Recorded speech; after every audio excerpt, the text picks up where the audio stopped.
Good morning mga ka-farmers. Nandito naman po tayo.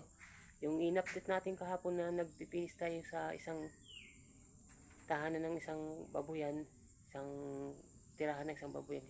Hindi po natin natapos kahapon kasi medyo may kalaparan po. Ito lang po yung ating na dito sa kabila natapos natin. Yung dito, mayroon pa po dito, konti na lang naman. Dito, yan na lang po. Tapos sa may harapan, dito po sa may harapan. Yan, dito po. Dito lang mo yun sa may harapan na lang ang tatapusin. Tapos yung flooring pala niyan, ano yun pala, pupuruhan, yung gagamitin na simento, yung siminong hinahalong simento na walang buhangin. Gusto pakinisin kasi mabagal kasi yung tubig. Mabagal yung tubig na palabas. Hindi masyado siyang flaby. Walang slope, yung tawagin, walang sliding. Kaya papapinisan yung may kanya, may-ari. Ito po yung kabuuan na po na ano natin kahapon, isang araw. Bali hindi po natin natapos, babalikan po natin ngayon. Bali pangalawang araw po to, last na po to. Yan po.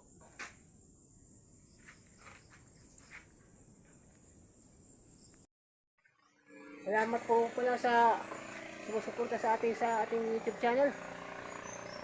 Pangalawang araw na po to sa ating pagtatrabaho dito.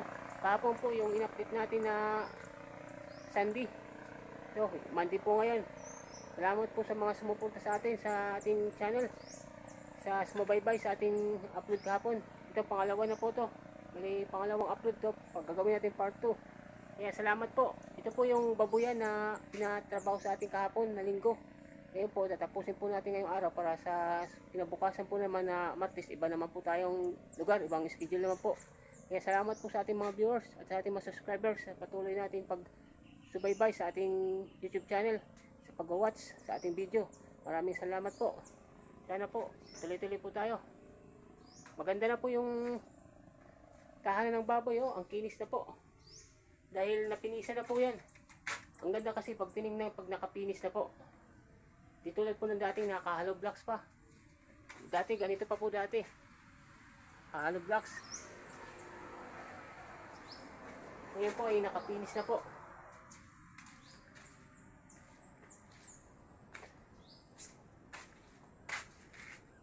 Ito na po. Napakaganda na po yung tahanan ng ating baboy. Dahil napakalinis at saka napakakinis. Dahil sa napinisan na po natin, napalitadahan. Ang lapad po, halos gawin na rin po ito ng bahay kung nadiretso lang yung asinta. Halos isang kwarto rin to. Magagawa ng sala at gagawa rin ng additional na kitchen. Mga doon sa kusina. Oh, ayos na po, no? Napakaganda na po, napakakinis ng ating tahanan ng baboy.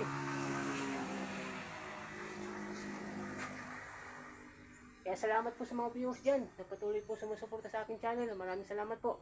Sana wag po kayo magsawa sa akin para patuloy po tayong maging update sa ating YouTube channel. Marami pa tayong may upload. Sige po, tatapusin po natin itong oras na to sa ating trabaho.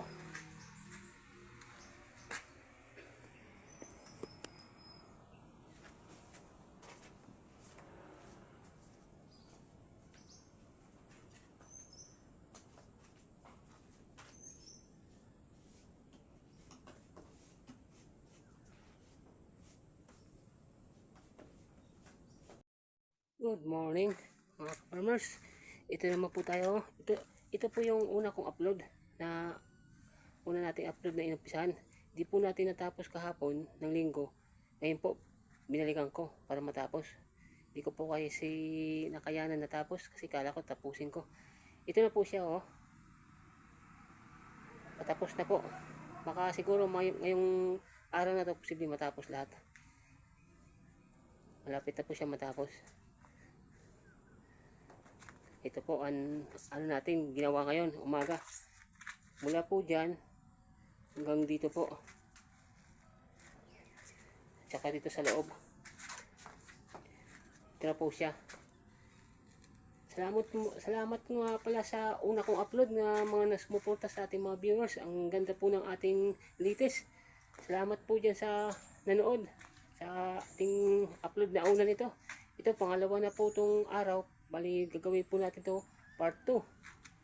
Dahil sa magkaiba pong araw. Ito na po siya. Kakaroon po tayo ng part 2 nito. Sana po, subaybayan po ninyo uli ang ating pangalawang part 2 sa ating mga viewers na inumpisahan po natin na ginawa ito. Patuloy po tayong sumubaybay sa ating YouTube channel.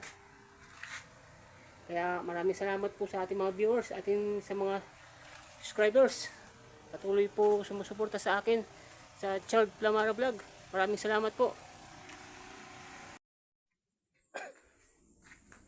Balik kahapon ito natapos natin isang araw. Yan.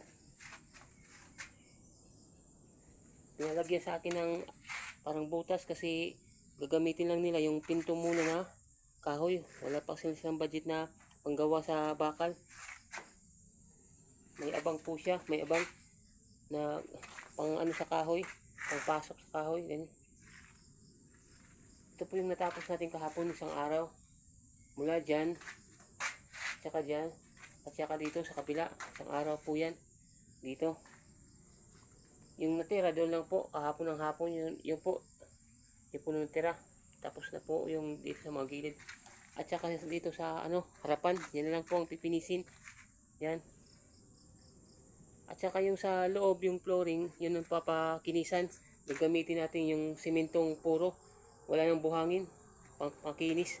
Para madali siyang masabuyan ng tubig. Hindi siya mahirapan yung pagpa-flush. Malakas ang agos ng tubig. Mag-ano muna tayo ngayon. Tatapusin na natin pagpinis bago tayo sa loob. Mag-puro. Sige.